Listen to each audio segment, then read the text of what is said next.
Merhabalar arkadaşlar. Kanalıma, videoma hoş geldiniz. Ve hemen kesmeye başlıyoruz. Şöyle düzeltmek adına her zamanki gibi üzerinden bir düz çizgi çekiyorum. Şöyle. Bakalım sabunumuz gözüküyor mu? Hemen bakıyorum. Evet arkadaşlar, ben kendi ölçülerimi aldım ve ölçülerimi hesapladım. Şimdi kendi ölçülerime göre tuniğimi keseceğim arkadaşlar. Enseyi 9 yapıyorum. Omuz 12 santim.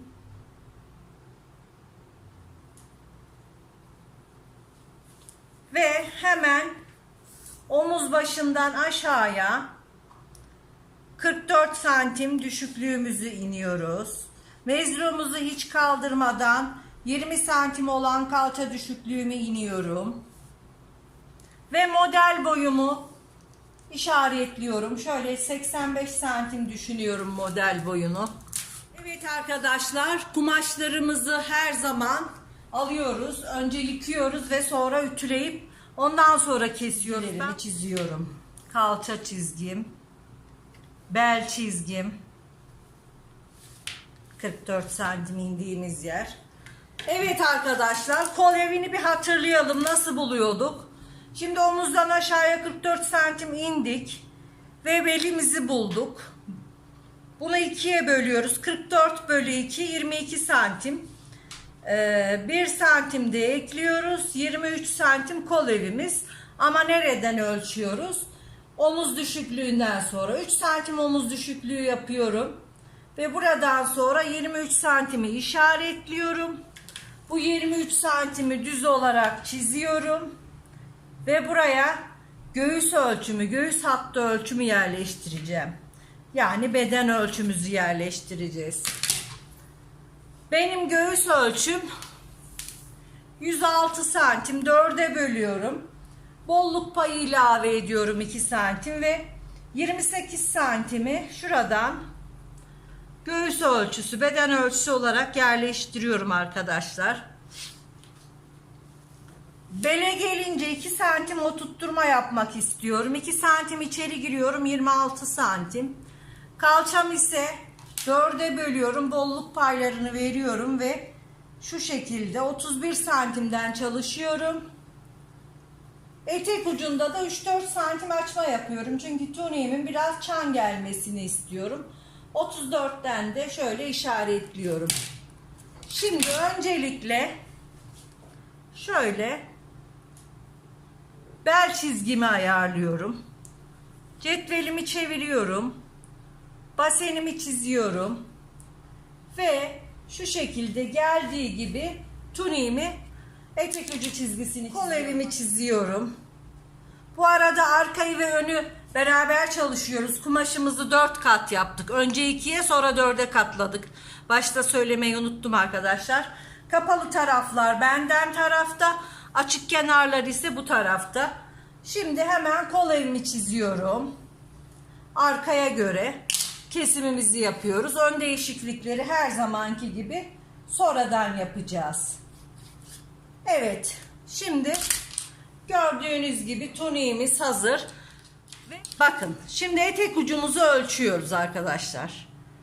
Şuradan ölçüyorum 35 santim. Ortasını buluyorum 17,5 santim. Şöyle. Oraya bir işaret alıyorum. Ve şimdi cetvelimi şu şekilde, bakın, yan dikişime dik açı olarak yerleştiriyorum. Bakın, cetvelimin bu çizgisini yan dikişime dik açı olarak yerleştirdim. Bir ucu da bedenimin ortasında arkadaşlar. Ve burayı bu şekilde çizip etek ucu düzeltmemi yapıyorum arkadaşlar. Bakın, bu kadar kolay ve basit arkadaşlar. Etek ucumuz gayet güzel olacak. Evet, şu çizgilerimizi de belirleyelim. Şöyle gözüksün.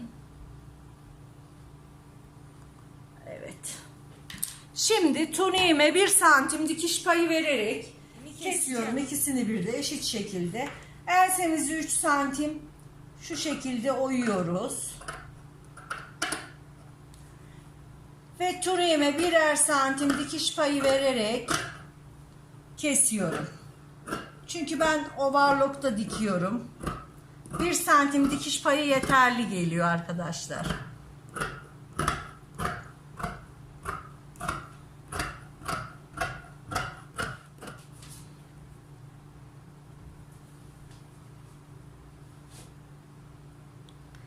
Şöyle arka bedenimi alayım. Bunu da tekrar ön beden olarak işlem yapacağız. Arkadaşlar iğneledik ve şimdi pat kesimi için, evet arkadaşlar gördüğünüz gibi iğneledik. Pat kesimi için santimimizi ayarlayalım. Evet, şimdi ön beden için pat ölçümüzü ayarladık arkadaşlar. Öncelikle yakamızı oyuyoruz. Şöyle ben yakamı 10 santimden oyuyorum. 10 santimden aşağıya ise şu şekilde 22 santimlik pat için işaret alıyorum. Ve şimdi öncelikle ön yakamızı kesiyoruz. Evet, şöyle ön yakamızı çizelim. Ve ön yakamızı keselim. Ön yakamı oyuyorum.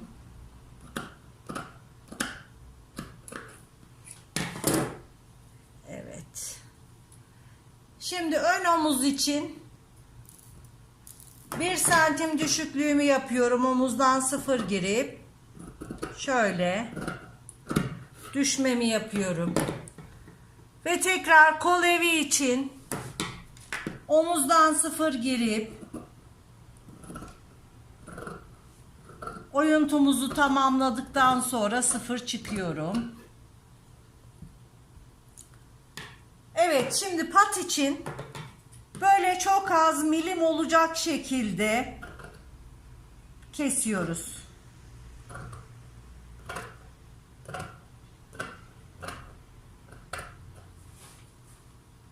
Evet arkadaşlar, pat için gördüğünüz gibi milim olacak şekilde şöyle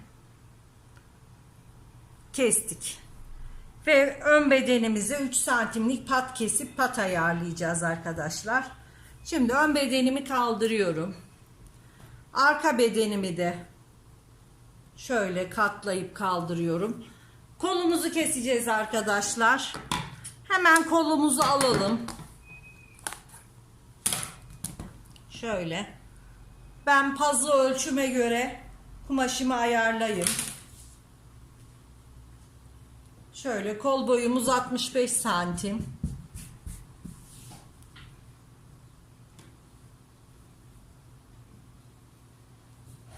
...65 santimden kumaşımı ayarlıyorum. Pazıya göre bakıyorum. Evet, fazla bile. Pazımız 22 santim. Şu şekilde ayarlıyoruz. Evet, şurada bir defo gördüm. O yüzden biraz daha şöyle ayarlayacağım. Evet, şimdi öncelikle kumaşımı düz bir şekilde çiziyorum üstünü. Ve kol boyumu 65 santim alıyorum. 65 santimi de çiziyorum kol için. Ve buradan kol tepe yüksekliğim olan 17 santimi çiziyorum. Hemen burayı ölçüyorum ve pazımı yerleştiriyorum buraya. Pazımı 22 santimden çalışıyorum. Kol manşetimi şöyle bakalım. 16 santim yeterli. Biraz rahat olsun istiyorum. Ve hemen kol altı çizgimi alıyorum. Kol tepesinden 1-2 santim düz geldikten sonra kolumu şu şekilde pratik olarak kesiyorum arkadaşlar. Bakın, daha önceki videolarımda birçok kez bunları yaptık.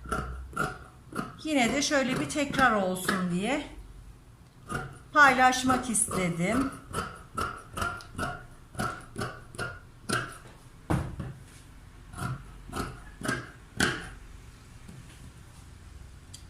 Evet. Kolumuzu kestik. Kol tepesi çıtımızı atıyoruz. Hemen kolumu açıyorum. Ve ön oyuntu için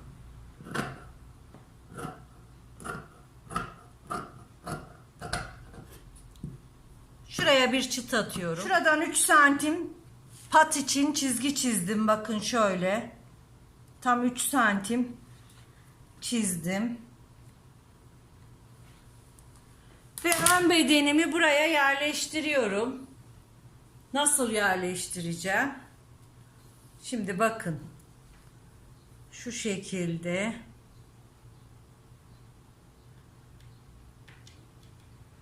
Patımızı buraya yerleştiriyoruz, yakamızı. Şöyle biraz aşağıya çekelim.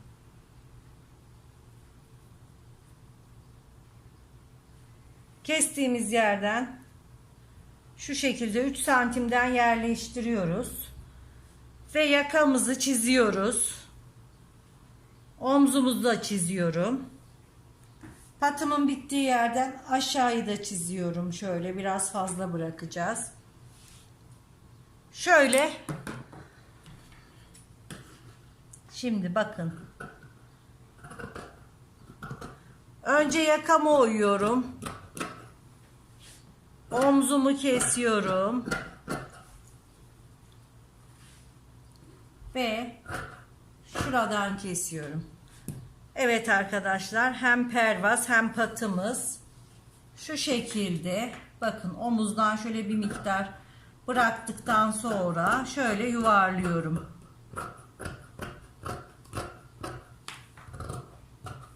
Evet. Ön patımız ve mostramız aynı zamanda kesildi. 3'er santimden şöyle birer çıt atıyorum. Çünkü buralara tela yapıştıracağım. Ve ön ortasından açıyorum patımı. Şöyle arka ortasını kumaş katına yerleştiriyorum. Gözüküyordur. Şöyle yerleştirip hemen şu şekilde çiziyorum. Ve bunu göz kararı şöyle 6-7 santimden şöyle patımızı çiziyoruz ve kesiyoruz arkadaşlar. Buna da tela yapışacak.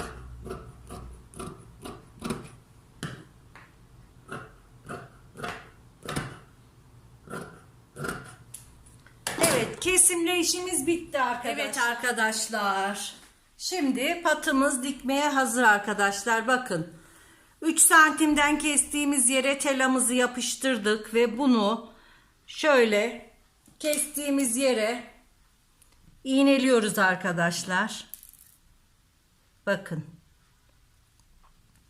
Şöyle tam sıfırdan tutuyoruz. Ve şöyle iğneliyoruz. Şuraya bir çizgi atıyoruz. 1 santimin aşağısına kadar dikiyoruz. Bakın. Şöyle şuraya kadar dikeceğim. Burayı bu şekilde böyle dikeceğim. Burayı da yakamıza 0 koyuyoruz. Şu şekilde. Burayı da hemen çiziyorum.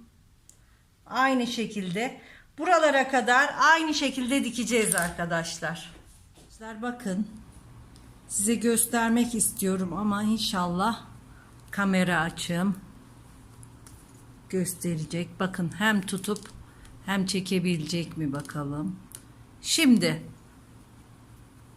bakın, bu gömleğim, bu da patım. Şu şekilde patımı dikiyorum. Evet arkadaşlar. Yani özellikle burayı göstermek istedim. Çok zor olsa da benim için. Şöyle bakın, aynı hizada patımı dikiyorum.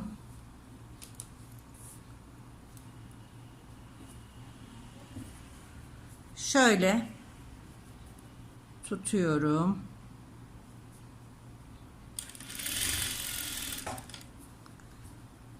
Ve bakın 1 santim aşağısında bitiriyorum. Evet. Gördüğünüz gibi buradan patımı diktim. Şu şekilde. Ve diğer patımı da aynı şekilde buraya dikeceğim arkadaşlar. Şöyle tutuyoruz. Ve aynı bitirdiğim yerden işaretimi alıyorum.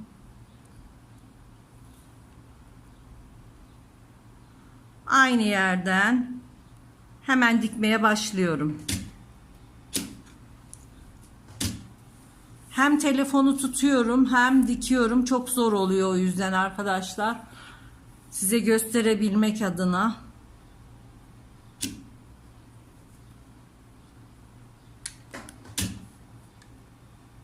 Şu şekilde tam ayarlamaya çalışıyorum. Evet. Ve şimdi patımın diğer tarafını dikiyorum. Bakın. Aynı hizadan başladım. Aynı çizgiden dikmeye çalışıyorum.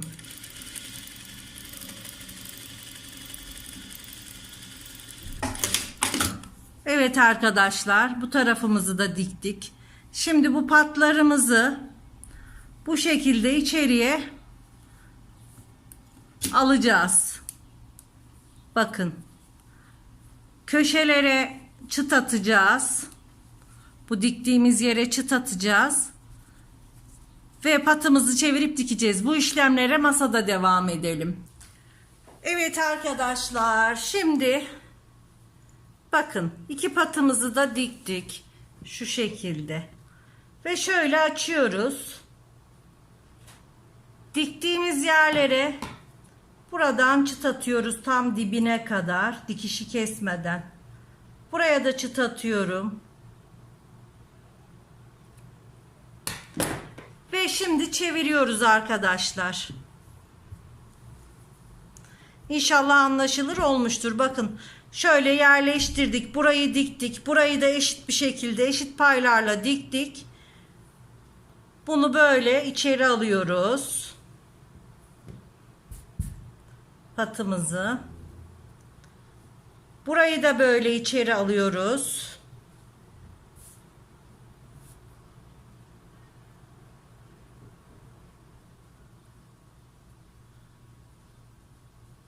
Şu şekilde sağ taraf üste gelecek şekilde burayı kapatacağız. Çünkü bayanlarda ilik sağa açılıyor, erkeklerde sola açılıyor arkadaşlar. Evet, bu şekilde burayı patımızı dikeceğiz. Evet arkadaşlar, gerek.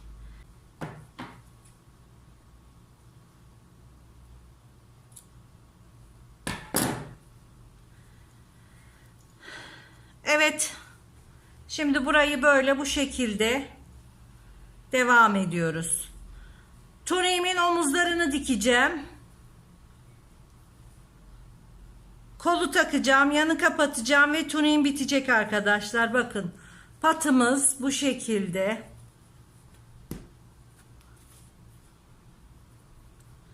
Şöyle. Patımızı tamamlayacağız arkadaşlar. Bakın. Tersini çevirelim.